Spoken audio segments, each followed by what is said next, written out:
everyone, and welcome. Today we're doing a deep dive on AI, specifically how to thrive as it, well, takes over everything. Right. We'll be looking at this LinkedIn article from Mogha. She calls it Staying Relevant in the Age of AI. Okay. She's kind of a big deal in the tech and leadership world. Yeah, she really is. So, when she talks, people listen. For sure. What do you have to say? Well, she starts off asking, how are you staying relevant? Which I thought was a really cool way to get us thinking. Yeah, it makes it personal. It's not just some abstract future anymore. Yeah. AI is already impacting how we all work, right? Totally. And Mogha actually points out that a lot of people are pretty anxious about all this, which, who isn't? Yeah. She's seeing it in the comments on her posts, people worried about their jobs disappearing and their skills becoming obsolete. Yeah, I mean, those are totally valid concerns. Oh, totally. But I think what's interesting is how she kind of flips the script.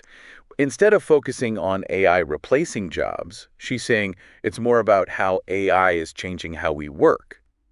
And that actually opens up a ton of opportunities, for new skills, maybe even totally new jobs we haven't even thought of yet. Right, so it's not man versus machine. It's more like figuring out how to work with it. Exactly. And that's where this whole AI first mindset comes in. Okay, so break that down for me. What does AI first mindset even mean, practically? Do I need to learn to code? No. It's not really about becoming a tech wizard or anything. It's more about just understanding how AI can be used in your field. Mm-hmm. And just as importantly, its limitations, like what it can't do. Okay, I see. So it's more about using AI strategically. Exactly. Like Mogha talks about how AI tools are being used in media, not to replace writers or anything, but to help with brainstorming and stuff like that, things that are kind of tedious so the writers can focus on being creative. That makes sense. So using AI to complement what we're already doing and make us even better. Exactly. Working smarter, not harder, right? Right. Something else that really resonated with me from the article is how Mogha talks about humanness being our superpower in this age of AI. Oh, interesting. Yeah, she even says, quote, one of the most powerful ways to remain relevant is to leverage what makes us uniquely human. I like that. Yeah. Yeah, it's true though, right? AI might be really good at analyzing data and all that, but it can't really replicate human empathy or creativity, Totally. Or leadership or all those things that make us human. Exactly. Yeah. Those are all distinctly human strengths. So it's less about trying to out-robot the robots and more about playing to our strengths. What do we bring to the table that AI can't? 100%. And that means really honing those uniquely human skills, those power skills that some people are calling them. Things like critical thinking and problem solving. You okay? Being adaptable. Things AI really struggles with. And especially those skills where you can blend, technical proficiency with those human skills, which she calls hybrid skills. I think that's a really good way to put it. Hybrid skills, yeah, that's good.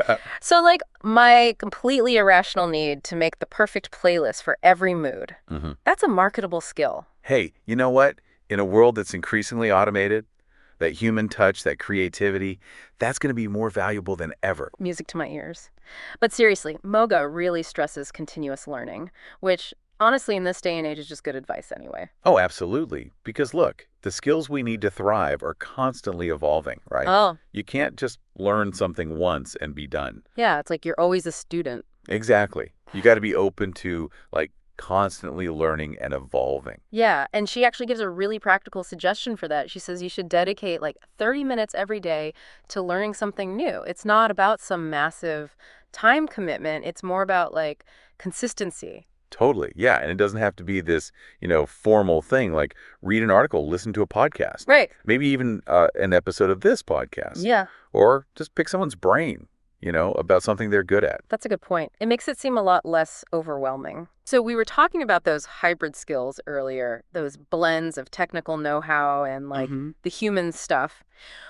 What would those look like practically? Can you give us some more concrete examples? Oh, yeah, totally. Let's say you're in a field like marketing. I mean, you need someone who can build algorithms, analyze data, for sure, but then also be able to craft a message that actually resonates with people, Someone who understands the emotional side of why people connect with certain brands. So they're data-driven, but they also, get storytelling and, connecting with humans. Yes, that's really interesting. Or even healthcare, right? I mean, AI is making, crazy strides in things like diagnostics and image analysis, but you still need a human doctor to take all that data, explain it to the patient, make them feel comfortable, right? That makes sense. So AI might be great at processing the information, but it's the human element of like communication and making it make sense, that really makes the difference. Absolutely. And that need for those hybrid skills, it's huge. Like it's only going to become more important. I think we're going to see that across almost every industry. The people who can be that bridge between the tech and the human interaction, like they're going to be so valuable. So it's like Moga said, it's about being human plus, not just learning to code, but also like cultivating those essential human skills that AI can't replicate. Exactly. Because at the end of the day, tech is a tool, right? Yeah. And it's only as good as the humans who are using it. Right. So the more we invest in developing our, our human capabilities, the better equipped we'll be to shape the future. That's a good point. Okay, so I'm on board with all this, but honestly, where do I even begin? Like, there's so much to learn and do. It's overwhelming. I totally get it.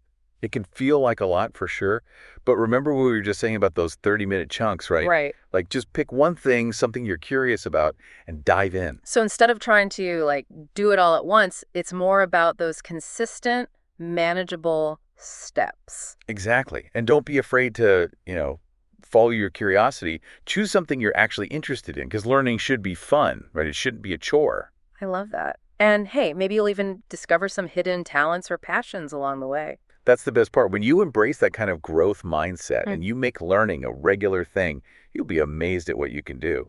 It's weird. We started off talking about how AI is making everyone anxious, Yeah. but this is actually making me feel like kind of hopeful? Yeah.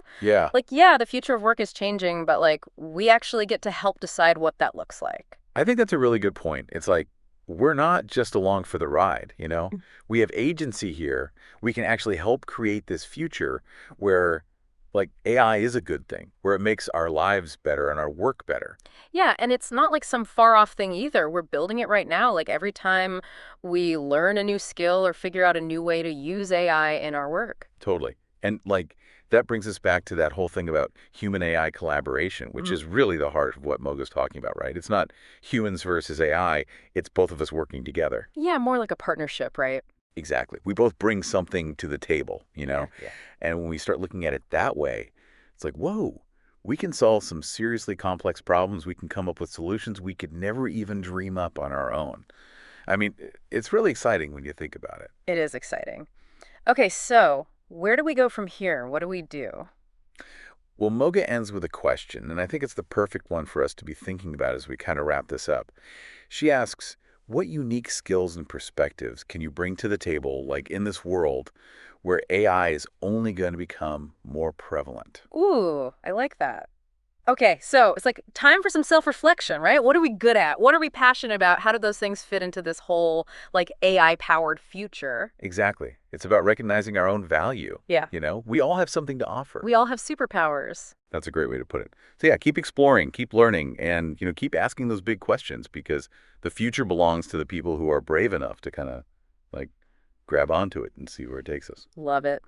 And that's a wrap on this deep dive into thriving in the age of AI. We hope you guys found it useful and maybe even a little inspiring.